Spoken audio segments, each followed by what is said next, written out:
बदल लेता।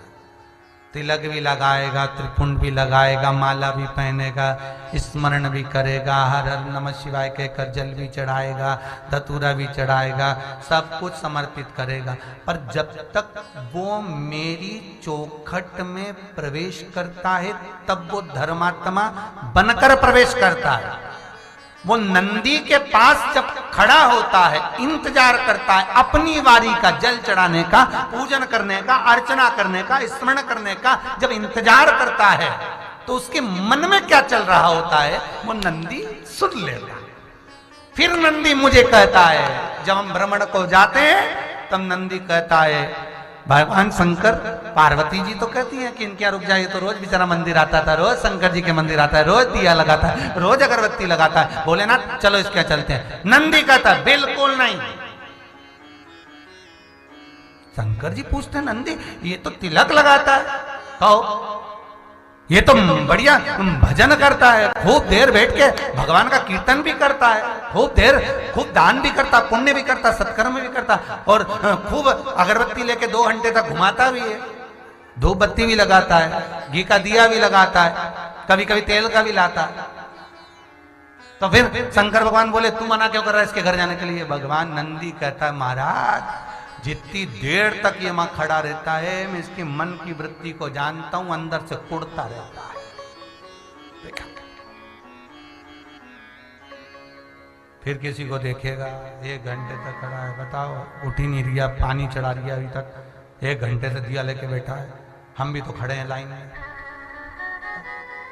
भगवान मेरा निवेदन है, शंकर जी के मंदिर में प्रवेश करने से पहले नंदी के पास जब तक खड़े हो, नंदी ग्रह में जब तक खड़े हुए हो, और आपसे निवेदन है कि कुबेरेश्वर मंदिर के इस पावन प्रांगण में जहां भी तुम बैठो, खड़े रहो, जहां जाओ, निवेदन है भीतर कपट मत ला।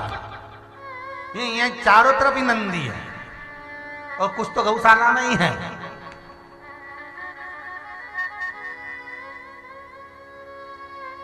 यहां आयो ना तो सेवा करो। रोज कथा के बाद में भोजन होता है, खड़े हो गए, भोजन करा रहे, ठीक है, चाय व्यवस्था चल रही हो तो चाय पिला, यहाँ तो सब व्यवस्था चलती है, भगत लोग करा रहे हैं तो अपने को क्या दिक्कत है? जो भगत लोग आनंद दे रहे हैं तो सब भाव से चलता रहता है। सवेरे बाल भोग चले तो बाल भोग पर उसमें खड़े हो गए, सेवा में खड़े हो गए, थोड़ी गुआरी लगा दी, थोड़ी सेवा कर। यहाँ तो बाबा की धरा है, इस धरा पर जो आ गया वो पा गया। वो कहते हैं ना, यहाँ बस बाबा की धरा पर जो पहुंचा उसने अपने दिल से जो कहा बाबा ने किया। यहाँ कहीं सोचना भी नहीं हमको कि क्या है, बस स्मरण चित्त वृत्ति में भगवत भजन, भगवत शंभो की कथा कर, त्रिकालदर्शी कैलाशी अविनाशी की कथा कर। तो भगवान माता पार्वती शिव जी से कह रहे हैं कि नंदी बाहर, तो भगवान शिव कहते हैं नंदी को बाहर इसलिए रखना पड़ता है कि वो सबकी याद रखता है कि किसके यहाँ जाना है, कौन क्या समझ रहा है, क्या बोल रहा है। नहीं तो ऐसे तो दिन भर कितने लोग मंदिर में आते हैं, सबके घर जाऊं तो अच्छा भी नहीं लगे। नंदी बताता है इसके यहाँ जाना है, इसको दुख है, दिल से आया है, मन से आया, इसलिए आपको कहा कि भगवान शंकर के सामने बिल्कुल आप एकांत में कहीं बैठे हो, शिव दिख रहा है, थोड़ा सा भी दीदार हो रहा है, नंदी भी नजर आ रहा है, क्योंकि मंदिर के बाहर तो नंदी ही मिलेगा। एकांत में बैठ गए, चित्त से, मन से, वृत्ति से।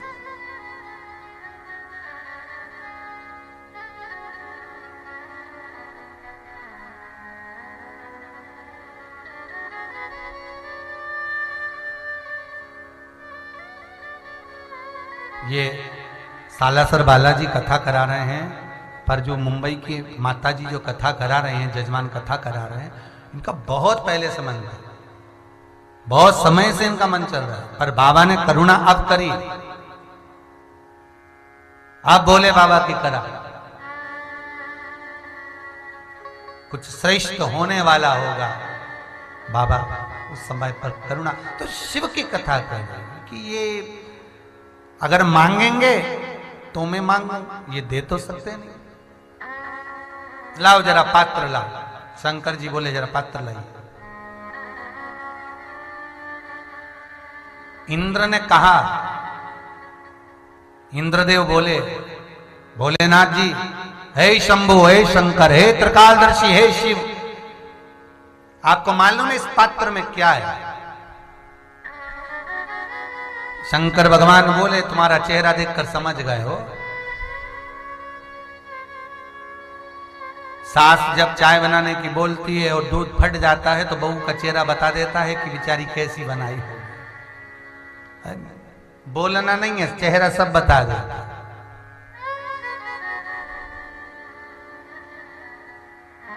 चेहरा सब बता देता। एक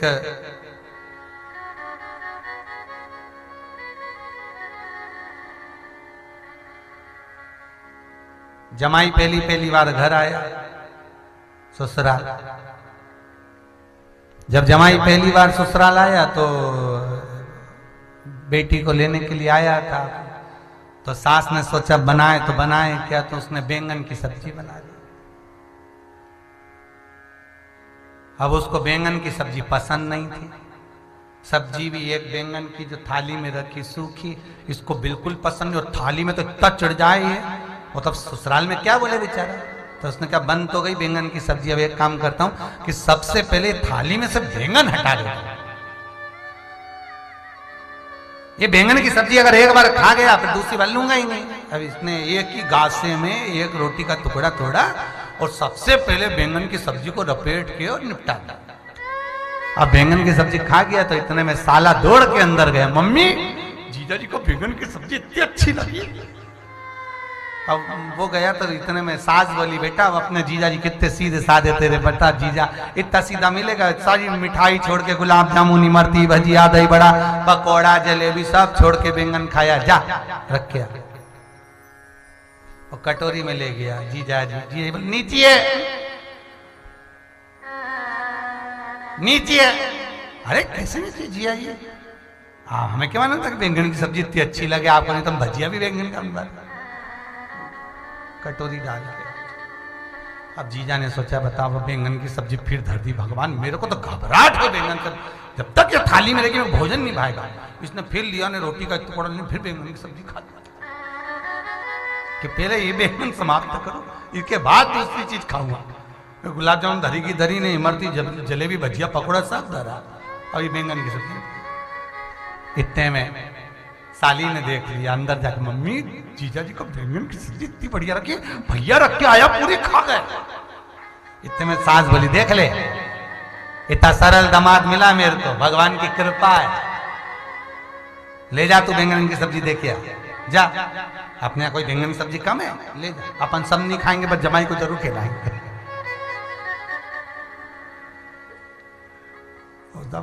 जीजा जी, जीजा जी बोले नहीं, अब मुंह में तो बैंगन भरा, नहीं बैंगन तो लेना पड़ा। अब वो तो बेचारी परस के बुझ जा।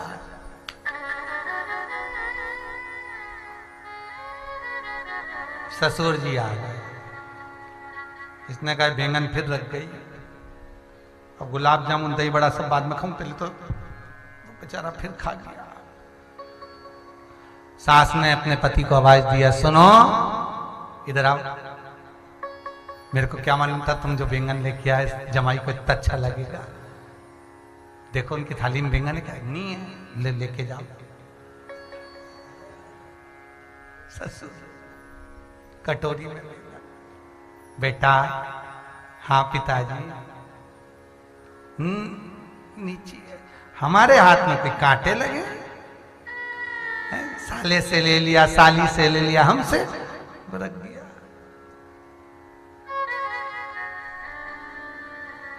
पत्नी बोली अच्छा तो लग रहा है, पति बोले घर है चल। अब इसने सोचा अब तो कोई आने वाला बचा ही नहीं, अब क्या बचा, बस आखिरी बार है, इसके बाद तो गुलाब जामुन, दही बड़ा, इमरती, भजिया, पकौड़ा, फिर खा गया। अब इतने में सास कढ़ैया ही लेके आ गया। हमें क्या मालूम था कि तुमको बैंगन की सब्जी इतनी अच्छी लगेगी। वो बापड़ा बेचारा बैंगन खा खा के उठ गया, गुलाब जामुन धरी की धरी बैंगन पड़ा।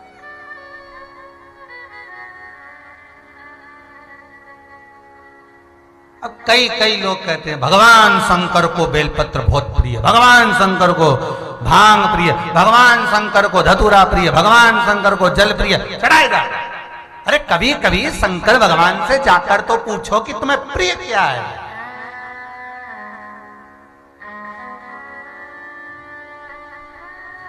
कभी कभी प्रियता मालूम होना चाहिए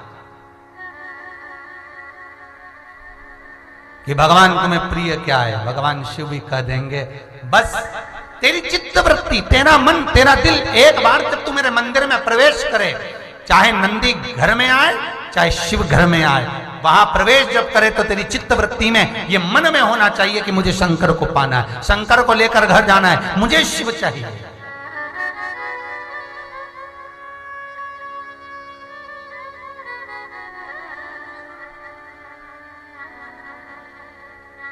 कहते हैं ना, मन मेरा मंदिर शिव मेरी पूजा।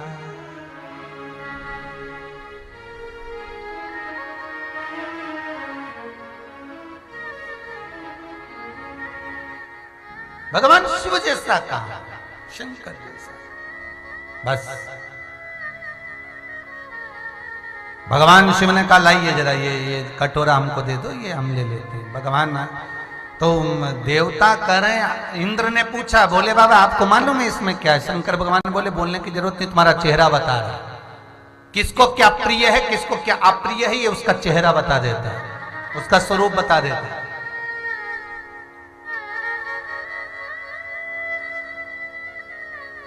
बाबा इस पात्र में क्या है? शंकर भगवान बोले जो भी होगा लाइए इधर। पात्र लिया और देखिए, घर का जो बड़ा होता है, घर का जो बुजुर्ग होता है, विष उसी के हिस्से में जाता है, विष उसी के हिस्से में। घर की जो बड़ी बहू होती है, घर का जो बड़ा बेटा होता है, उसका सुनना बहुत पड़ता है। छोटी गलती करेगी छोटी है, छोटा गलती करेगा छोटा है, और बड़ी गलती कर दे और बड़ा कुछ कह दे, तुम में तो अकल थी, तुम कहां गए थे, तुम में तो विद्वत्ता थी, तुम क्यों नहीं जाने, बड़े थे। अब शंकर बहुत बड़ा है, कहे 33 कोटि देवताओं का भी कोई अगर पिता है, बाप बनकर भी अगर कोई बैठा है तो मेरा शंभु है, मेरा शंकर है। हमारे यहाँ शिव महापुराण की कथा कहती है, जिस व्यक्ति का कोई गोत्र नहीं है, जिस व्यक्ति को कोई गोत्र नहीं मालूम हो, जिस व्यक्ति को कोई गोत्र ना मालूम हो और गया जी में पिंडदान करने गया है, जिसको गोत्र ही नहीं मालूम, तो शंकर का नाम ले दो। जिसको अपना गोत्र ही नहीं ज्ञात है वो शिव का हो गया, शंकर का है, वो शंकर, वो शिव।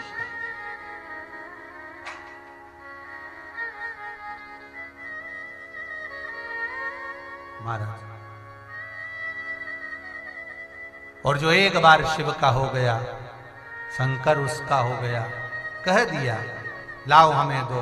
पात्र लिया भगवान भोलेनाथ ने, जो देखा तो उसमें विष था। बाबा भोलेनाथ जी जान गए ये विष जो मिला है मुझे, ये देवहित के लिए, जगत हित के लिए। बस आपसे भी इतना सा निवेदन है, 33 कोटि देवताओं ने विष शंकर भगवान को दे दिया था। जीवन में जो दुख आए, तकलीफ आए, कष्ट आए, रोग आए, बीमारी आए, तकलीफ आए, उसको शंकर को दे दो, शिव को दो।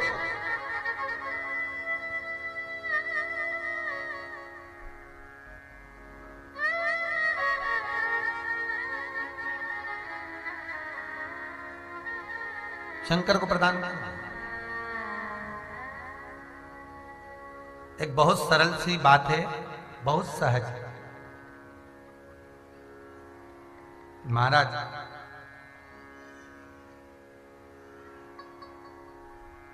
एक माता ने प्रश्न किया है, व्हाट्सएप पे लिखकर भेजा था कि गर्भ अवस्था में भगवान शिव का पार्थिव शिवलिंग बनाकर पूजा करना चाहिए या नहीं।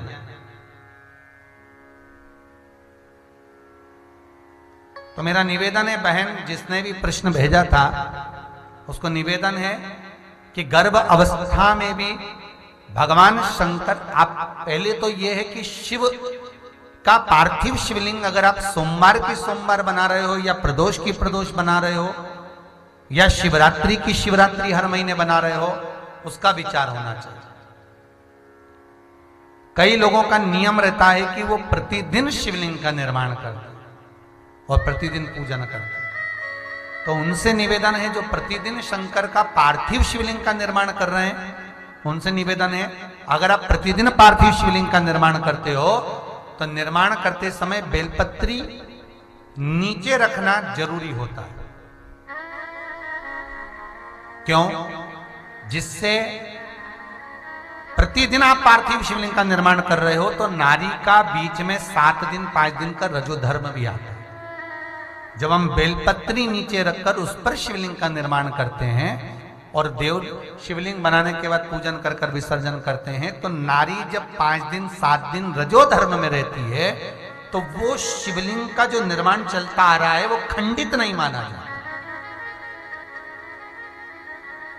आपने डायरेक्ट शिवलिंग बनाया और उसका पूजन कर कर विसर्जन करा तो आप रजोधर्म में आए, 5-7 दिन आपने पूजन नहीं करी और रजोधर्म में रहे, नारी जब पूजन नहीं करती तो फिर वो खंडित माना जाता। तो उसको पूर्ण मानने के लिए, क्रमशः मानने के लिए बेलपत्र का।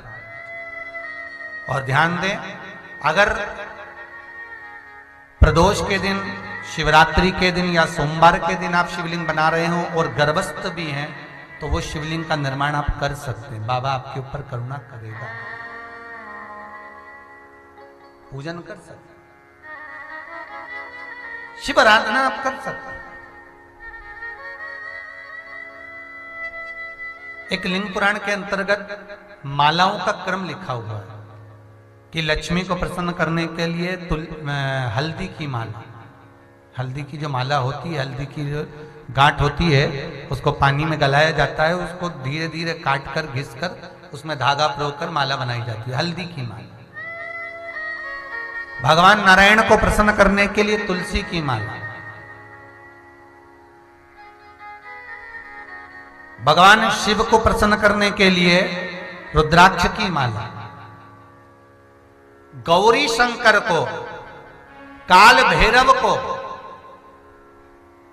देवी को, चंडी को, 64 योगिनियों को या अटकते हुए काम को सिद्ध करने के लिए होती है बेलपत्र के जड़ की माला।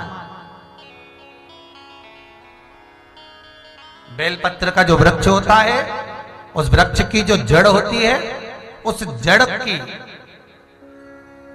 छिलवाकर बनवाकर उसकी जो माला तैयार करी जाती है वो माला। महाराज ये कहते हैं कि 64 योगनियां, देवियां, नवरात्रे में जितनी सिद्धियां होती हैं, सारी सिद्धियां इस बेलपत्री की जड़ की माला के आगे फीकी हैं, सारी सिद्धि। यहां तक शिव महापुराण लिंग पुराण के अंतर्गत वर्णन आता है कि यदि किसी के शरीर में प्रेत बांधा होती है या किसी के शरीर में कोई हवा का रूप आ जाता है, पहले भी आपको कथा में कहा, तो उसके लिए केवल बेलपत्री की जो जड़ की माला बनती है, उस माला का मात्र पानी 5 मिनट में उसको भगा सकता है। केवल शिव नाम का स्मरण कर लो, गौरी शंकर का स्मरण करा और पानी छीटा, बस गया। फिर उस जीव को वो प्रेत बांधा कमी नहीं आ सकती, फिर प्रवेश नहीं कर सकती। महाराज बेलपत्र की जो जड़ की माला सिद्ध करी जाती है, उस माला को सिद्ध करने का एक तरीका भी है कि उस माला को बनाने के बाद में आप जब माला बना लेते हैं तो शंकर भगवान के, भगवान भोलेनाथ जी के शिवलिंग पर उसको रखकर, हाँ एक बात और ध्यान रखना, बेलपत्र की जड़ की माला, ध्यान दीजिएगा, तुलसी की माला के मन के 108 हो, रुद्राक्ष की माला के मन के 108 हो, तुलसी की माला के मन के 108 हो, पर बेलपत्र की जो माला होती है उसके मन के या तो आप 51 रख लें, अर्थात 108 से नीचे के क्रम में रखें। 71 81